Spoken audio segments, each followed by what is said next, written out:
Hello students, welcome to my channel BSc notes. तो आज हमारा टॉपिक है economic importance of algae. Algae जो होते हैं वो बहुत सिंपलेस्ट प्लांट्स होते हैं जिनमें क्लोरोफिल होता है।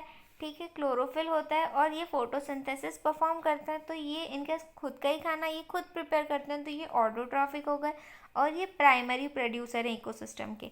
ठीक है, इसके बाद ये है ना ऑर्गेनिक फूड प्रोड्यूस करते हैं, ऑक्सीजन भी सप्लाई करते हैं और एटमॉस्फेयर को प्योरीफाई भी करते हैं। 90% जो अर्थ पे ऑक्सीजन है वो थ्रू एल्गी ही है।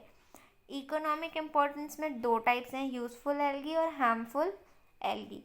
अब अपन यूज़फुल एल्गी देखेंगे तो एल्गी एज अ फूड, अपन एल्गी को एज अ फूड भी कंज्यूम करते हैं। क्योंकि एक एल्गी जो है ये इम्पॉर्टेंट सोर्स है फूड का। किसके लिए? फिशेस के लिए, एक्वेटिक एम्फीबियंस के लिए, मैमल्स के लिए और अदर एनिमल्स के लिए। अब जो जापान है, जापान में एल्गी को बहुत यूज़ करते हैं एज अ फूड। ठीक है, और जो फ्रेश वाटर रहता है उसमें क्लोरेला जो रहता है वो एक बहुत इम्पॉर्टेंट एल्गी है जिसमें बहुत हाई न्यूट्रिशन है, प्रोटीन्स है, कार्बोहाइड्रेट्स है, लिपिड्स है और अमीनो एसिड्स है। ठीक, अब इनके जो एल्गी फूड में यूज़ होते हैं अल्वा, अलेरिया, जेलिडियम, क्लोरेला एसेट्रा। अब आते हैं एल्गी एस फूड वेब। ठीक, एल्गी एस फूड वेब में क्या है, जो एल्गी यूज होते हैं एज अ फूड मटेरियल, वो एल्गी जो फूड मटेरियल के जैसे यूज़ होते हैं किसके लिए? प्रोटोजोन्स के लिए, इंसेक्ट लार्वास के लिए। These are then used as food for fishes. मतलब पहले अपन लिखते हैं एल्गी, एल्गी के बाद होता है फिशेस, फिशेस के बाद फिशेस नहीं, एल्गी, उसके बाद आता है इंसेक्ट लार्वा। ठीक है, उसके बाद आता है fishes, then this fishes are consume by man. तो ये एक फूड वेब बन रहा है। ठीक है, या फूड चेन बोल सकते हैं। Then man consume fishes as food according to Stewart. अब ये जो स्टेवर्ट साइंटिस्ट थे इन्होंने बोला कि एल्गी एक चीफ प्रोड्यूसर है, मतलब प्राइमरी प्रोड्यूसर हैं किसके? इकोसिस्टम के। प्राइमरी प्रोड्यूसर है एल्गी इकोसिस्टम का। ठीक, कौन सा इकोसिस्टम? Aquatic ecosystem. ठीक है, एक्वेटिक इकोसिस्टम के। अब एल्गी एज अ फॉडर, जो फॉडर में जो सी वीड्स हैं, सी वीड्स को यूज़ करते हैं as a fodder for animals such as chickens of poultry and cattle. जिनको ग्रो कर रहे हैं, जिनको हम पोल्यूटरी कर रहे हैं, जिनका हम उन वाले एनिमल्स को हम फूड के तौर पे क्या देते हैं? सीवीड, जिससे उनकी एग लेइंग कैपेसिटी इंक्रीज हो, उनका मिल्क वो जो दे रहे हैं वो उसमें फैट और बटर कंटेंट भी हाई हो और वो मिल्क भी ज़्यादा प्रोड्यूस करे, इसलिए हम उनको क्या देते हैं? सीवीड्स देते हैं। और है ना सार्गासम फ्यूकस और लेमिनेरिया जो है ये कौन से फॉडर्स है? ये वो फॉडर्स है जो हम कैटल को देते हैं।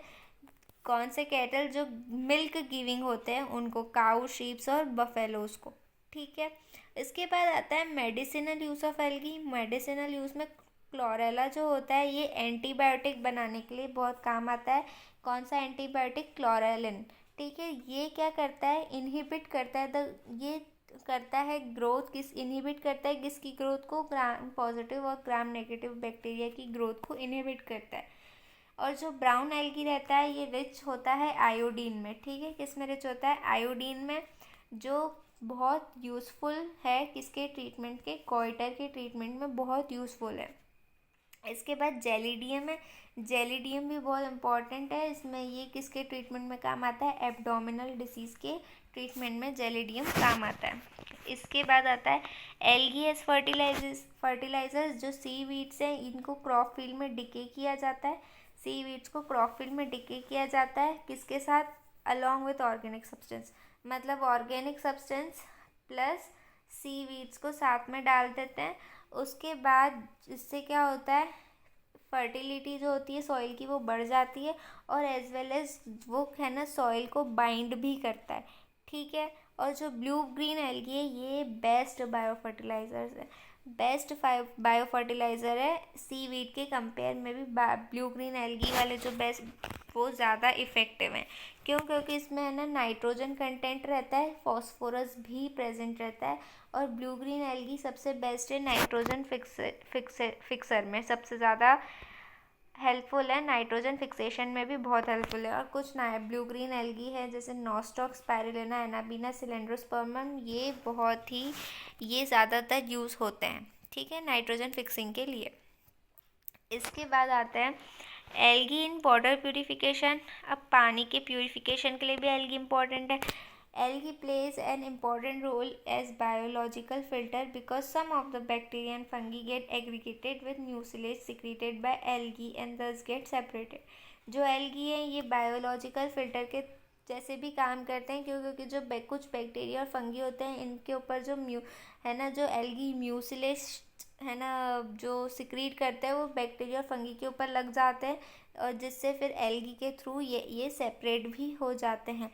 जैसे इसका एग्जांपल है निड्जिया पेलिया।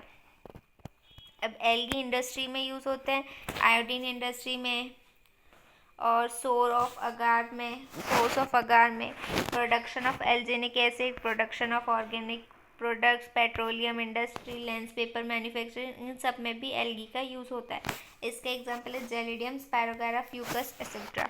अब हार्मफुल में देखेंगे तो पॉइजनस एल्गी भी होते हैं। कुछ ब्लू ग्रीन एल्गी क्या होते हैं, ये पानी में बहुत ज़्यादा क्वांटिटी में प्रेजेंट रहते हैं, जिससे पानी का कलर चेंज हो जाता है, और वो बहुत ही ज़्यादा टॉक्सिक सब्सटेंस है ना प्रोड्यूस करने लगते हैं पानी में, और जिससे क्या होता है दूसरी जो फिशेस रहती है वो मर जाती है।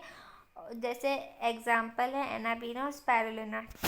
इसके बाद पैरासिटिक एल्गी क्या होती है, जो ये सिफेल्यूरोस वेरेसेंस है, ये एक ऐसी पैरासाइट है। ये कौन सा पैरासाइट है, जो टी प्लांट पे ग्रो करता है, जिससे है ना रेड रस्ट डिसीज़ कॉज होती है। रेड रस्ट डिसीज़ कॉज होती है किसकी लीव्स पे, टी प्लांट की लीव्स पे रेड रस्ट डिसीज़ कॉज होती है, जिससे बहुत लॉस होता है टी और कॉफ़ी का, ठीक है, बाय दिस पैरासिटिक एल्गी। उसके बाद वाटर ब्लूम्स रहते हैं। जो एल्गी रहते हैं ये बहुत सारे अमाउंट में म्यूसिलेज प्रोड्यूस करती है मरने के बाद, और फिर जो हार्मफुल बैक्टीरिया रहते हैं वो भी उस म्यूसिलेज के साथ मिल जाते हैं, और क्या फॉर्म करने लगते हैं, ब्लूम्स फॉर्म करने लगते हैं पानी की सरफेस पे। और जैसे ही पानी के सरफेस पे ब्लूम्स आ जाते हैं तो पानी के अंदर ऑक्सीजन की डेफिशिएंसी हो जाती है, जिससे जो एक्वेटिक ऑर्गेनिज्म रहते हैं और फिशेस रहते हैं वो मर जाते हैं। और फिर अब आता है fouling of sheep. Fouling of sheep क्या होती है, जो बहुत सारे सीवीड्स रहते हैं वो है ना शिप से अटैच हो जाते हैं, जिससे शीप की जो स्पीड होती है वो कम होने लगती है, उसको ही बोलते हैं fouling of sheep. Damage to historical buildings. जो बहुत सारे ब्लू ग्रीन एल्गी होते हैं वो है ना हिस्टोरिकल बिल्डिंग्स की वॉल पे ग्रो होने लगता है और उनको ख़राब करते हैं धीरे धीरे करके, तो वो होता है, उससे डैमेज होता है बिल्डिंग्स पर। इसका एग्जांपल है सिंक्टोनिमा। अब आता है problem in water supply. The presence of metabolic and decomposition of activity of anabaena.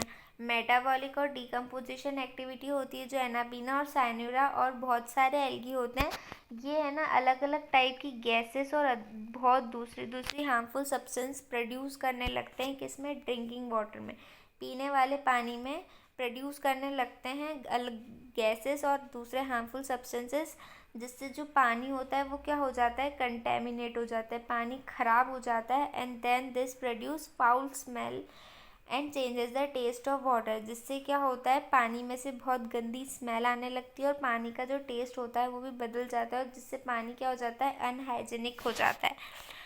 अब अगर आपको मेरा वीडियो अच्छा लगा हो तो आप लाइक करो, शेयर करो और सब्सक्राइब करो मेरे चैनल को। और अगर आपको किसी भी टाइप का कोई भी डाउट हो तो आप कमेंट सेक्शन में मुझसे पूछ लेना। Thank you for watching. और हाँ, और अगर आपको मेरे नोट्स भी चाहिए तो आप कमेंट सेक्शन में मैसेज कर देना। Bye bye.